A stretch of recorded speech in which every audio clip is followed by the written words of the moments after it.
Bom, hoje nós vamos dar continuidade aos nossos estudos, capítulo 12, Amai os vossos inimigos. Hoje temos os inimigos desencarnados.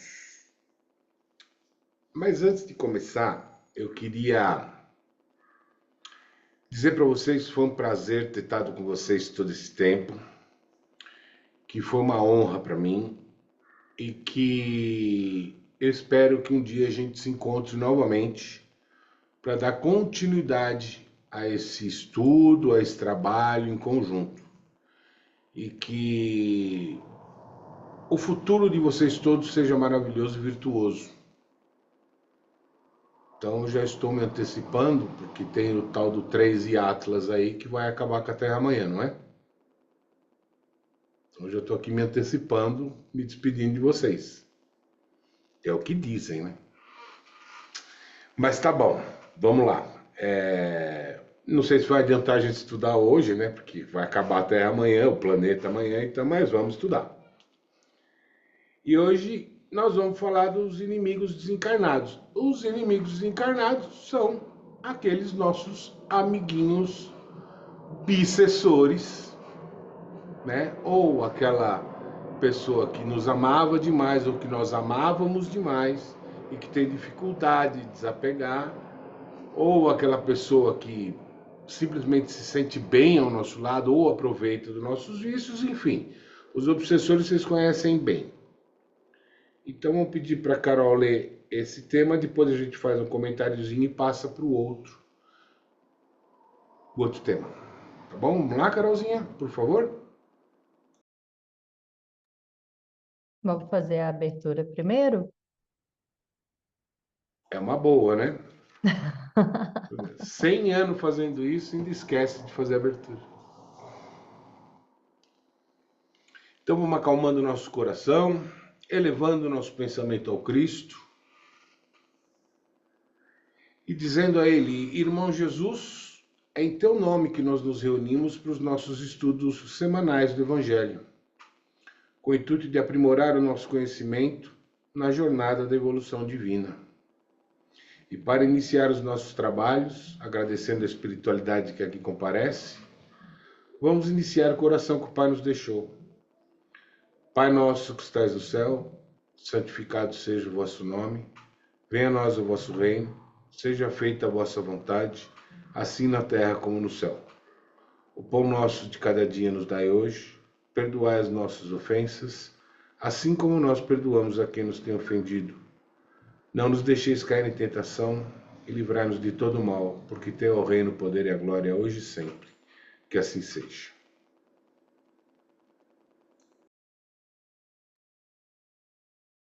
Sim, vamos lá. Então, o tema de hoje, os inimigos desencarnados. Tem o espírito ainda outros motivos de indulgência para com seus inimigos. Sabe ele primeiro que a maldade não é o estado permanente dos homens, que ela se deve a uma imperfeição momentânea e que, do mesmo modo que a criança se corrige dos seus defeitos, o homem mal reconhecerá um dia seus erros e se tornará bom. Sabe ainda que a morte não o livra senão da presença material de seu inimigo, mas que este pode persegui-lo com o seu ódio, mesmo depois de ter deixado a terra, que assim a vingança falha no seu objetivo e, ao contrário, tem por efeito produzir uma irritação maior, que pode continuar de uma existência a outra. Cabe ao Espiritismo provar pela experiência e pela lei que rege as relações do mundo visível e do mundo invisível que a expressão apagar o ódio com sangue é radicalmente falsa, e o que é verdadeiro é que o sangue conserva o ódio, mesmo além do túmulo. De dar, por conseguinte, uma razão de ser efetiva e uma utilidade prática ao perdão e à sublime máxima do Cristo. Amai os vossos inimigos. Não há coração tão perverso que não seja tocado de bons procedimentos, mesmo inconscientemente. Pelos bons procedimentos, tira-se, pelo menos, todo o contexto de represálias. De um inimigo se pode fazer um amigo, antes e depois da sua morte. Pelos maus procedimentos, ele se irrita e é então que ele próprio serve de instrumento à justiça de Deus para punir aquele que não perdoou. Pode-se, pois, ter inimigos entre os encarnados e entre os desencarnados.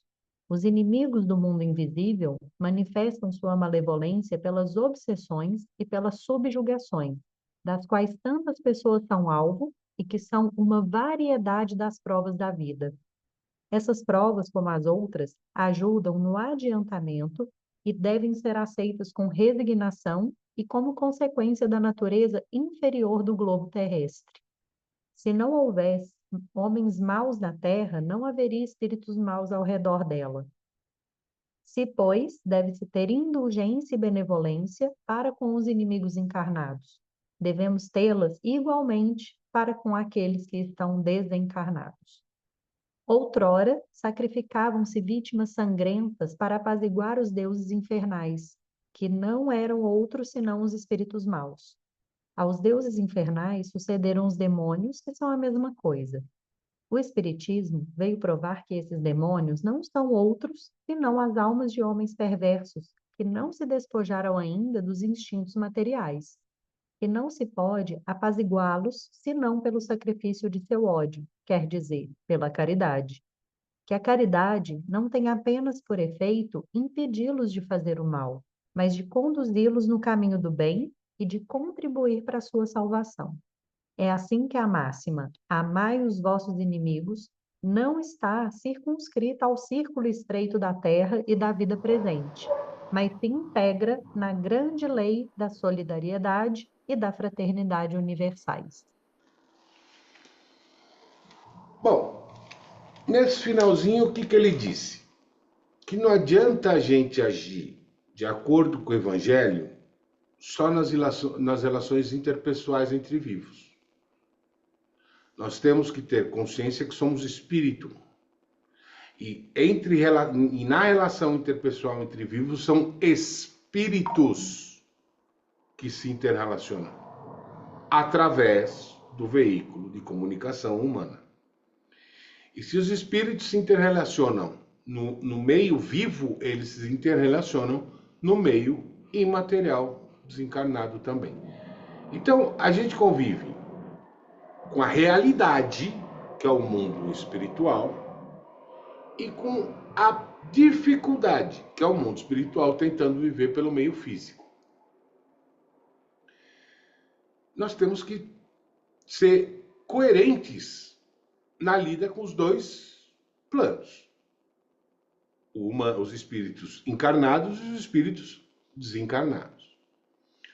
Quando a gente fala assim, é o obsessor, é o coração rancoroso, é o espírito das trevas. Meio pejorativo, né? Esse cara tão mal, tão vingador, tão bravo, será que ele estaria atrás de nós se nós não tivéssemos feito absolutamente nada para ele? Será que ele iria cobrar alguma coisa que a gente não deve?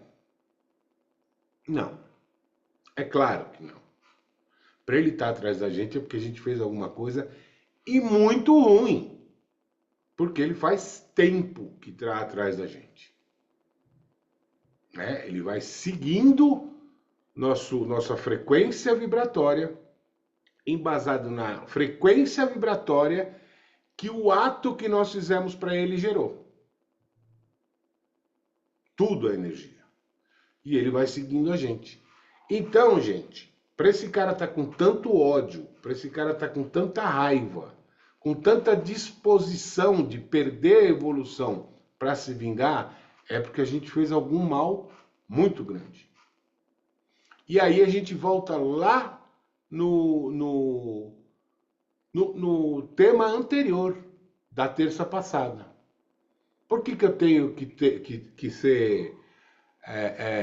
por que eu tenho que aceitar e perdoar? Porque eu vejo minha falha no erro dele, do outro. Então, olha aí como a coisa encaixa. Eu já errei como esse cara que eu estou prejulgando errou. O erro dele que tanto me agride, eu já cometi lá atrás. tanto cometi que tem gente atrás de mim por causa desse erro.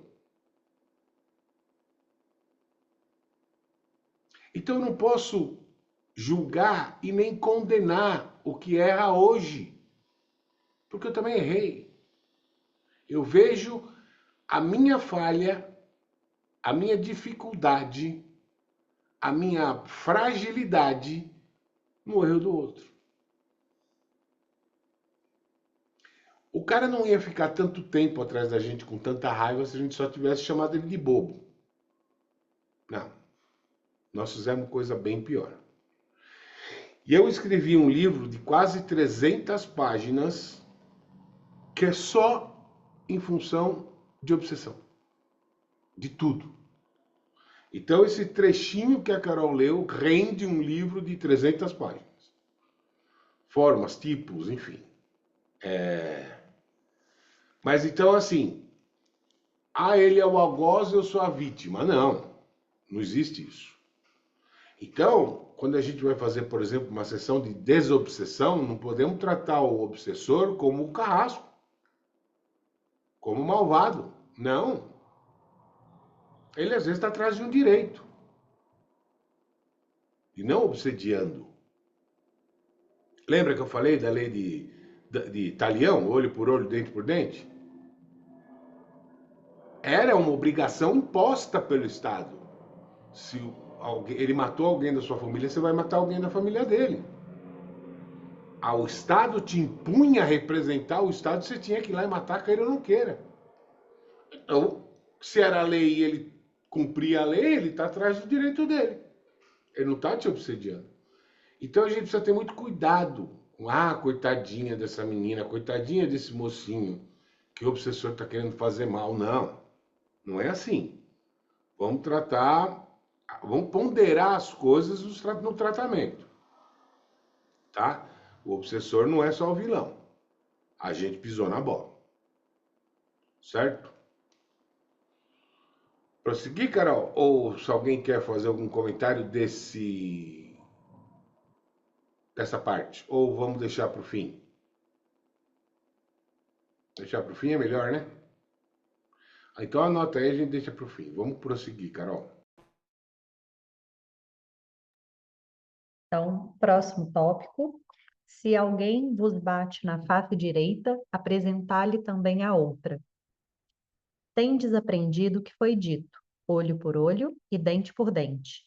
Eu vos digo para não resistirdes ao mal que se vos queiram fazer. Mas se alguém vos bate na face direita, apresentai-lhe também a esquerda.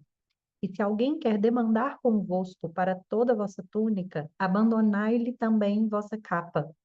E se alguém quer vos constranger a fazer 1000 passos com ele, fazei ainda 2000. Dai àquele que vos pede, e não repilais aquele que quer vos tomar emprestado. Os preconceitos do mundo sobre o que se convencionou chamar o ponto de honra dão essa susceptibilidade sombria, nascida do orgulho e da exaltação da personalidade, que leva o homem a retribuir injúria por injúria, insulto por insulto. O que parece a justiça para aquele cujo senso moral não se eleva acima das paixões terrestres. Por isso, a lei mosaica dizia: olho por olho, dente por dente. Lei em harmonia com o tempo em que vivia Moisés. Cristo veio e disse: retribuí o mal com o bem, e disse mais: não resistais ao mal que se vos queiram fazer. Se alguém vos bater sobre uma face, apresentai-lhe a outra. Ao orgulhoso, essa máxima parece uma covardia, porque não compreende que haja mais coragem em suportar o insulto do que em se vingar. E isso sempre por essa causa que faz com que a sua visão não se transporte além do presente. Entretanto, é preciso tomar esta máxima ao pé da letra, não mais que aquela que diz para arrancar o olho, se ele for motivo de escândalo. Acentuada em todas as suas consequências, seria condenar toda repressão, mesmo legal, e deixar o campo livre aos maus, dissipando-lhes todo medo. Se não se opusesse em freio às suas agressões, logo todos os bons seriam suas vítimas. O próprio instinto de conservação, que é uma lei natural, diz que não é preciso estender benevolentemente o pescoço ao assassino. Por essas palavras, portanto, Jesus não interditou a defesa, mas condenou a vingança. Em dizendo para apresentar uma faca quando a outra, em dizendo para apresentar uma face quando a outra for batida, é dizer sobre outra forma que não é preciso retribuir o mal com o mal, que o homem deve aceitar com humildade tudo o que tende a rebaixar-lhe o orgulho, que é mais glorioso para si ser ferido do que ferir, suportar pacientemente uma injustiça do que ele próprio cometer uma, que vale mais ser enganado do que enganador, ser arruinado do que arruinar os outros.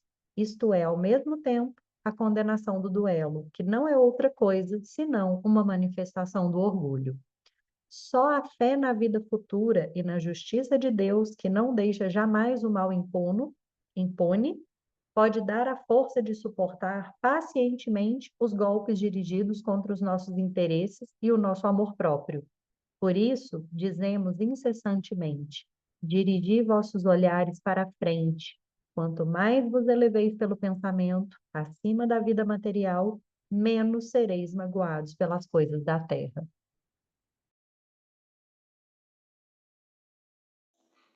Essa é clássica, né?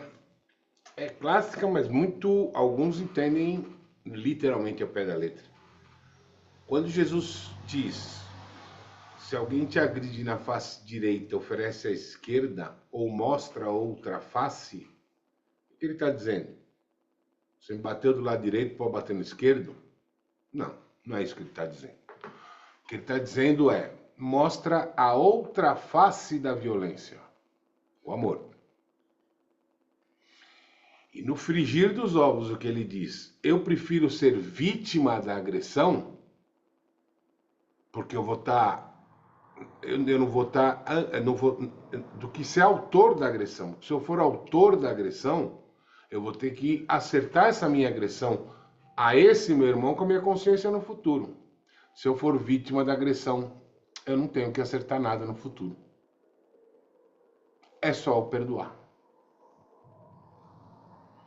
Então a gente já, sendo vítima das agressões, já começa a se livrar dos resgates futuros. Sendo autor da agressão, a gente amplia os resgates futuros.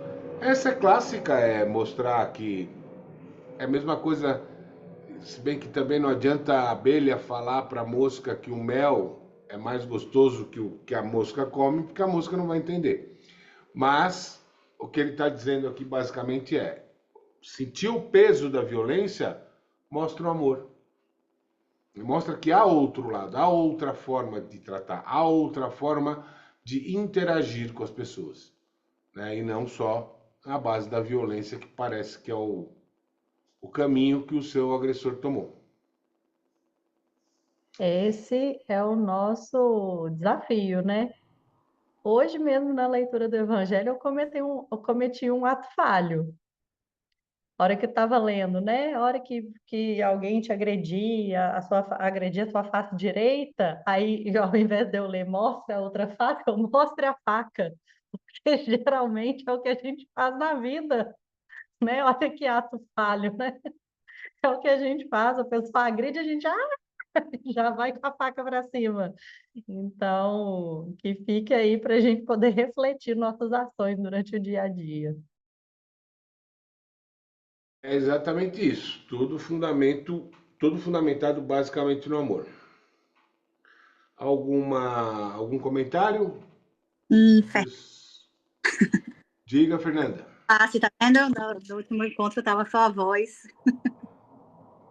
Eu queria fazer uma pergunta. Na verdade, a pergunta que eu ia fazer, você já me respondeu. Aí eu queria fazer agora uma outra pergunta. Não sei quem estava aqui, né? No último encontro, eu acompanhei o que eu comentei do meu irmão, né? Da situação, enfim, dele, desafiador, enfim. E aí tá um pouco com esse tema, né? Do amar. E aí, conversando, eu tentando ajudar de alguma forma, né? Ele falei aqui do trabalho da apometria, falei, enfim. E aí ele me veio com uma pergunta, que aí eu não soube responder. Porque ele falando de várias situações, né? Dele, o processo que ele tá passando, espiritual, dele, minha mãe e tudo mais. E aí ele é ateu. Aí ele falou assim: você se esquece que eu sou cético, que eu não acredito, e por isso, pelo fato de eu ser cético, né? Dele ser ateu, eu nunca vou receber benefício algum. Aí eu fiquei sem. Fê, tá picotando, eu não tô conseguindo entender. Vê se você consegue achar um lugarzinho um pouquinho melhor aí. Deixa eu ver se eu consigo. Aí ficou bom, acho. Tá conseguindo ouvir? Agora eu tô. Pronto. Eu falei que a pergunta que eu ia fazer você já respondeu na análise da leitura, né, do Evangelho. E aí que eu vou fazer uma pergunta do meu irmão, que eu trouxe a questão, né, nossa, no último encontro. E aí hoje eu tentando, né, ajudar ele de alguma forma, falei da apometria, falei dos nossos encontros, né, das sessões, tudo. E aí ele foi e me fez uma pergunta que eu não soube responder. Ele falou assim, você esquece que eu não acredito, que ele é ateu, né? E por esse fato de eu ser cético, eu nunca vou receber benefício algum, em nenhum momento eu vou ser beneficiado por eu. Aí eu não soube responder, porque ele já tentou, né, outras vezes, e como ele não acredita, né, as pessoas falam, ele tem que acreditar, mas fazer o trabalho espiritual, fazer, né, várias situações, e ele não. Olha, Fê, ele acreditar em Deus ou não, pouco importa. Porque Deus, você já ouviu na Bíblia, no Evangelho, qualquer lugar Deus dizendo: você é obrigado a me adorar, você é obrigado a me amar? Não existe. Não existe. Ele acreditar na força da fé daqueles que estão trabalhando em favor dele é imprescindível. Ele não precisa acreditar que é Deus, ele não precisa acreditar que é Espírito, ele precisa acreditar que existem pessoas que estão trabalhando para ele ficar bem e que são pessoas que merecem, no mínimo, o voto de confiança dele. E essa história de que eu sou ateu, nunca vou ter. Bom, primeiro que um ateu que diz que nunca vai ter benefício do céu não é bem um ateu, né? Vamos combinar que se o cara já sabe que tem um benefício do céu, alguma coisa ali ele acredita. Ele não é bem um ateu. E nem agnóstico, né? Então, independentemente, um dos maiores, as pessoas mais benevolentes, mais caridosas que eu conheci foi o repórter da Bandeirantes, meu Deus, não pode me fugir o nome, Boechat. E o Boechat era ateu. É o modo como você vive, não é o que você prega. É o exemplo que você dá e não o que você fala. Então fala para ele ficar tranquilo que, acreditando ou não, ele recebe as bênçãos daquilo que ele não acredita. Entendi, obrigada. E o principal, Fê, fala para ele que ele merece, porque às vezes existe muito não merecimento ligado nisso daí. Ele merece. Verdade, obrigada, gente. E assim, que Deus é amor. Deus é amor, exatamente. Bom, podemos encerrar e passar para as perguntas gerais? Ou alguém quer fazer mais algum comentário?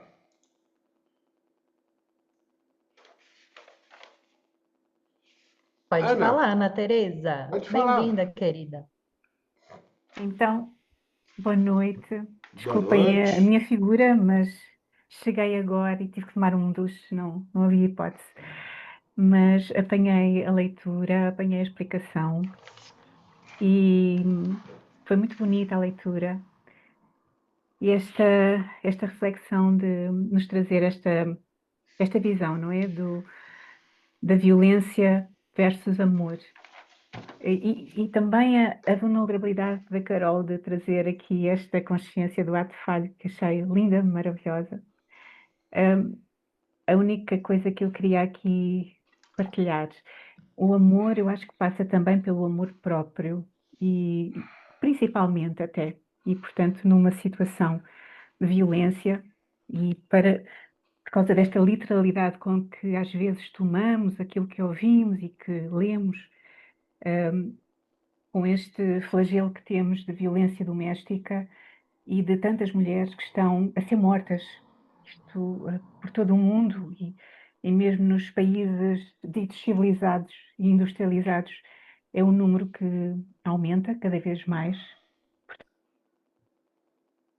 Acho que é fundamental e o dar a outra face, o mostrar o outro lado, pode passar tão simplesmente por fazermos valer o nosso amor próprio, fazermos uma clara definição e delimitação daquilo que nós permitimos e não permitimos, daquilo que aceitamos e não aceitamos do outro.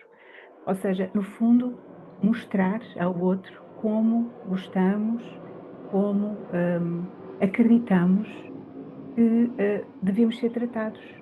E ao fazê-lo, só pelo exemplo, já é uma forma de passar amor e de passar respeito e passar uma nova consciência, uma nova forma de agir, mas não tomar isto tanto à letra no sentido de sermos submissos, sermos, enfim, nos tolhermos, não é? De nos tolhermos de poder, ou melhor, de nos silenciarmos, não é? De sermos submissos e nos silenciarmos por forma a ir ao encontro da palavra de Jesus, porque em momento algum Jesus, Deus, nos trouxe a mensagem de deixem-se maltratar, deixem-se matar, ou seja, tal e qual como o Fernando falou, não é não reagir, não é permitir a violência, é simplesmente dar aqui, responder de uma forma diferente, não com uma faca, mas com, enfim, com atitude, não é? E com o defender o respeito e definir os nossos limites. Eu acho que passa muito por aí. Desculpem se fui muito longa, mas acho que era importante trazer esta questão. Perfeita observação, inclusive. Perfeita. Eu só posso dar aquilo que eu tenho. Se eu não tenho amor por mim mesmo, eu não dou amor para ninguém. Porque eu não tenho. E o amor por mim mesmo significa amar o meu corpo, minha liberdade, meu direito de ir e vir, e não me subjugar ou deixar que alguém me subjugue, ou me deixar ser coordenado ou comandado. Não, aí não é amor próprio. Aí você está se escravizando, você está se entregando à vontade e ao bel prazer do outro, e isso não é amor próprio. O meu amor próprio diz: eu integro as leis divinas, eu sigo as leis do Evangelho, mas antes de você estou eu. E para eu perdoar uma agressão, eu não preciso conviver. Lembra do encontro passado? Eu perdoo, mas não preciso amar como amo o meu irmão querido. Perdoei. Beleza, não quero teu mal, não vou me vingar. Não... E acabou o assunto. Segue teu rumo, eu sigo o meu. Então veja, amar não é se sujeitar. Amar é, em primeiro lugar, você. E aquilo que você nutre dentro de você, você oferece para o outro. Muito, muito bom, Ana. Muito bem lembrado. Obrigado. Carol, você lê os pedidos de intenção, hein? A hora que a gente vai encerrando? Sim. Boa. Então, mais alguém quer fazer mais algum comentário disso? Ou depois, quem é KC11 vírus? Deu até medo aqui. Então, vamos lá. Vamos encerrar e vamos abrir para dúvidas gerais.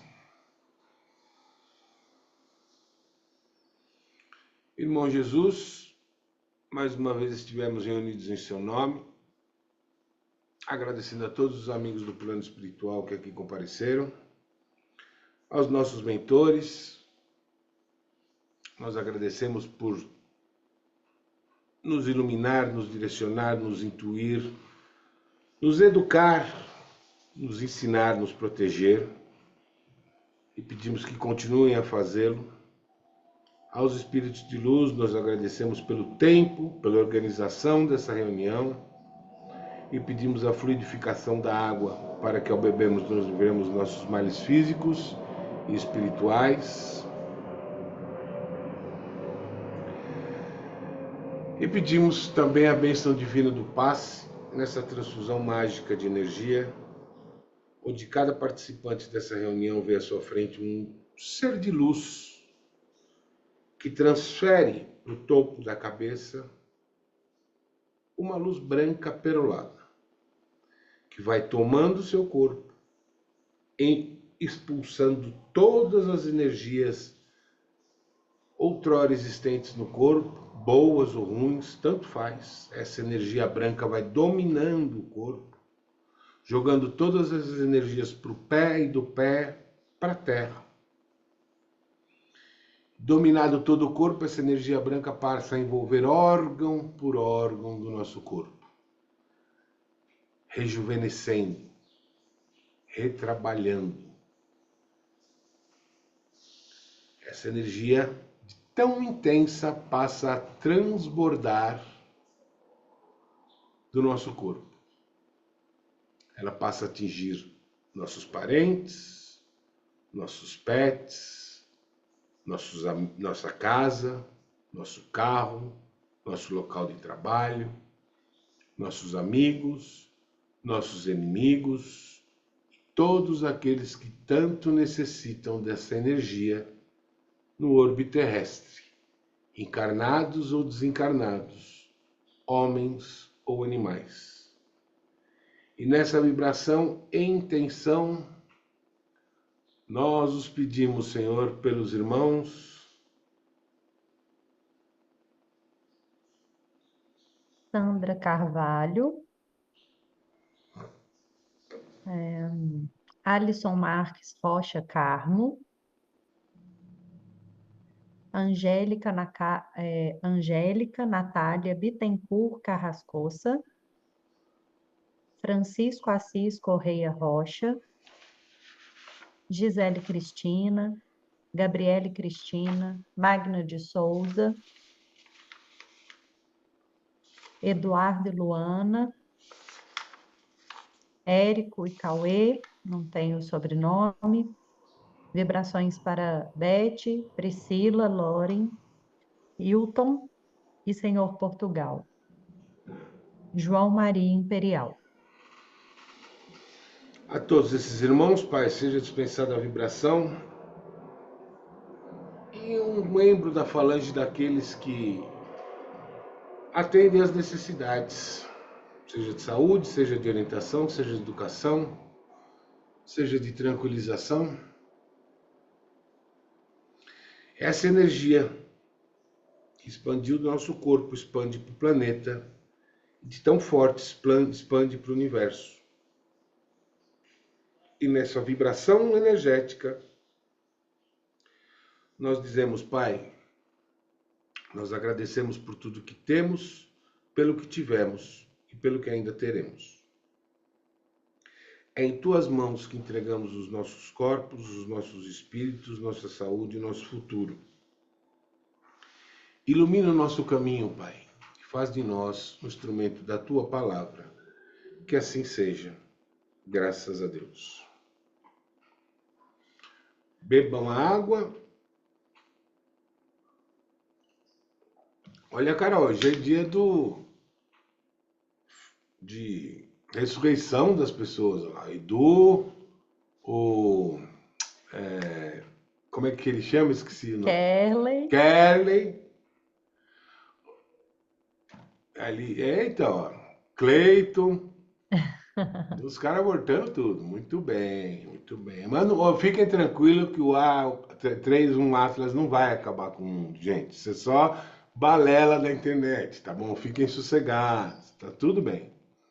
Vieram pro último evangelho, né? Ai, que acaba amanhã.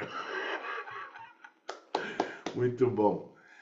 Gente, alguma dúvida geral sobre o 13 Atlas, por exemplo?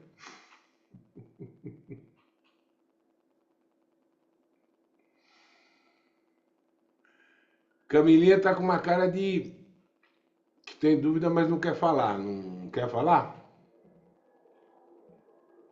Não, eu até ia comentar sobre isso, se isso tinha alguma relação com o portal que eles disseram que estaria aberto domingo, segunda e terça, para que houvesse uma maior comunicação dos espíritos com as pessoas encarnadas, enfim, eu vi isso no Instagram, e se isso tem algum tipo de relação.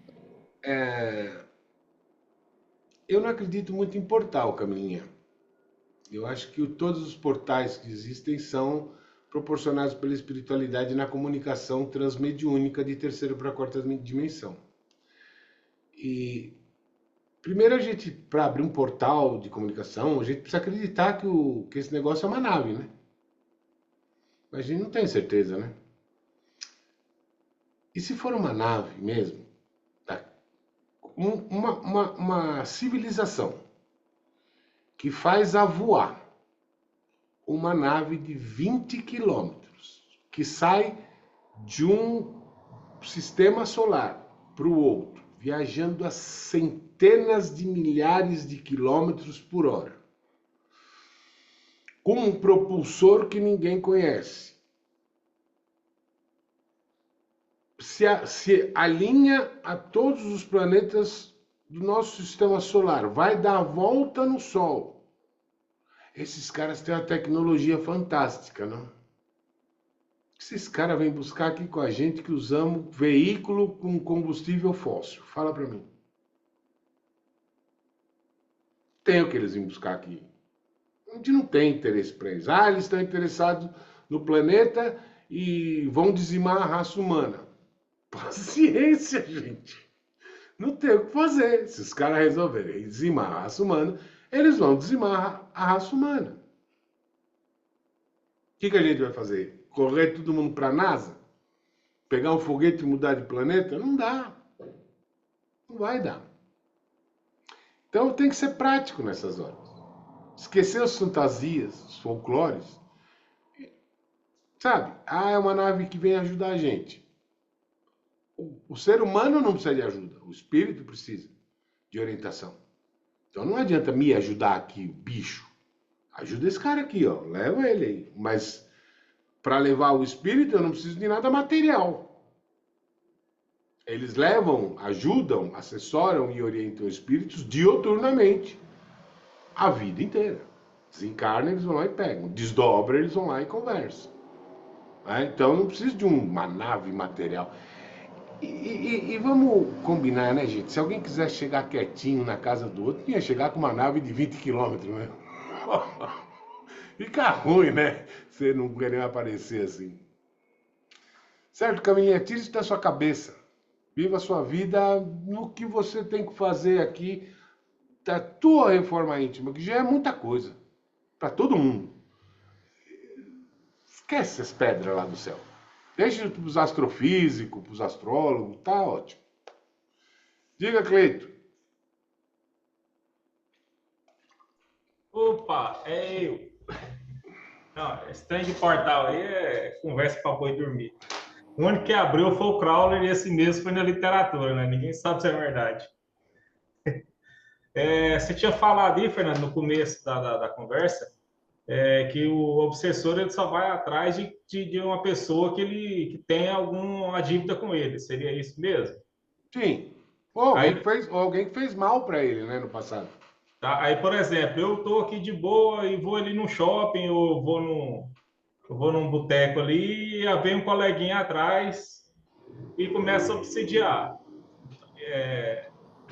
Eu teria alguma dívida com esse cara, então, ou é só coincidência? Ele gostou de mim e falou, vou atrás desse cara, né? Vai que sai alguma coisa de boa. Então, aquilo que eu falei, tem o obsessor simples oportunista, aquele que ele vai atrás do seu vício. Mas é enganoso pensar que se você vai no boteco beber e sai de lá, ele vai junto com você.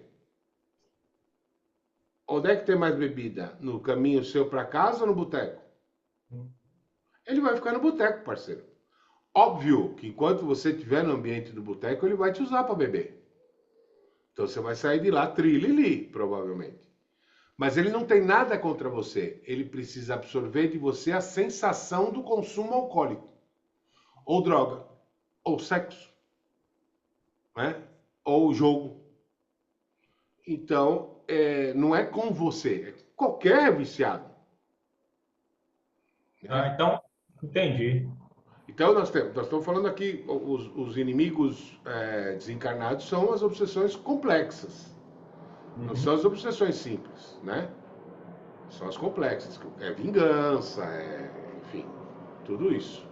Então, por exemplo, esse coleguinha que veio atrás, obsidiano, eu vou lá no centro. A entidade vai e põe ele para correr. Fala, não, esse aqui já vão passar a corrente nele aqui e ele não vai obsediar mais ninguém. Eu posso ficar em dívida com ele depois por causa dessa situação? Olha, eu entendo que sim, porque ele não está orientado. Ele pode estar atrás de uma coisa que ele é o direito dele. E de repente ele se vê acorrentado e preso, e ele não sabe por que ele está acorrentado e preso. E ele sabe que foi por você. Então, por isso que é assim que eu digo, que um trabalho de desobsessão tem que ser um trabalho muito bem feito e elucidativo, sem julgamento de vilão e vítima, de algoz e vítima. Os dois estão na mesma frequência, os dois fizeram a mesma bobagem. Vamos sentar aqui, vamos esclarecer, você está prejudicando sua evolução, está prejudicando a dele também. Vamos dar uma chance para a justiça divina, para a justiça de Jesus, vamos buscar evoluir, olha os seus parentes te esperando ali no hospital. E o cara fala, não, tudo bem, eu vou, já não aguento mais mesmo. Porque essa coisa é muito imposta, ou como as desobsessões mais tradicionais, que você tira o obsessor, mas solta por aí, quer dizer, cara, o obsessor ficou perdido, o obsediado ficou perdido, e daqui a pouco o obsessor volta. Entendeu? Então eu entendo que o trabalho de desobsessão tem que ser muito bem feito, muito bem trabalhado. Certo? Certo. É isso então, meu povo. Infelizmente vocês vão ter que me aturar na terça-feira que vem, porque o mundo não acaba. Eu a garanto. Para quem eu vejo amanhã cedo, até amanhã cedo. Para quem eu vejo só na terça-feira que vem, até terça-feira que vem. Fiquem todos com Deus, sempre na mais alta vibração. Beijo! Beijo, beijo.